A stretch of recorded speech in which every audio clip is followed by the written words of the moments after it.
Hi, I'm Dr. Meg, and I'm going to talk a little bit today about what you can do if you have scoliosis. I did a poll the other day on Instagram asking people with scoliosis what they've been told by medical professionals they should not be doing if they have scoliosis. The list I got included running, lifting weights, and one-sided sports, just to name a few.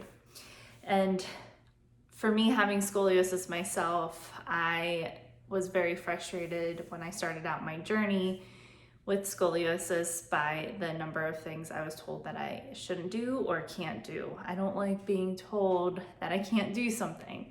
And I have a feeling that if you're an active person, you probably feel the same way. So I want to just preface this that I'm talking about people who are fully developed adults. If you are a growing adolescent and you were just diagnosed with scoliosis, I suggest that you speak with someone who is a certified scoliosis specialist in your area, so that you can really get a game plan, a protocol to follow. If not, if you are someone who is in your 20s or older, this message is more for you. So I'm going to talk about a couple terms called the bowl and the bell.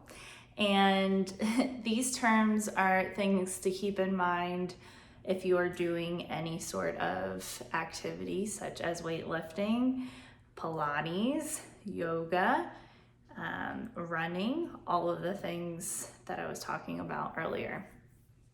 So I'm going to stand up and explain this a little bit further.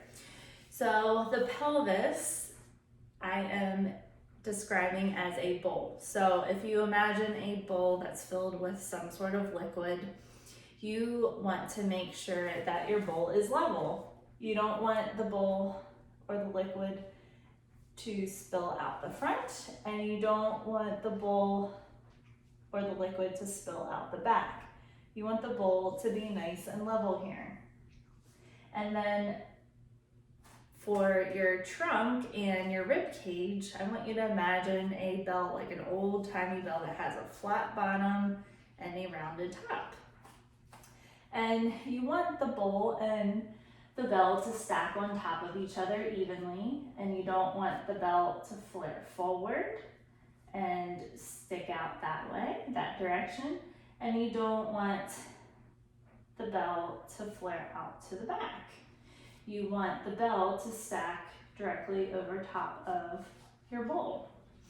And I want you to keep that in mind if you are weightlifting, that you're not causing one side to shorten and the other side to lengthen, and vice versa. You want to maintain that length whenever you're doing said exercise, okay? So this gets a little bit clear if you know your scolio corrections, making sure to keep your concave spaces open. The other thing to keep in mind is anything that is drawing your rib cage closer towards your hip bone is probably something you want to veer away from. So that can be the forward flexion direction or the extension direction. All of these are guidelines. You want to be a little more particular if you are experiencing pain. Then you really want to stay away from end range flexion, end range extension, side bending, and rotation.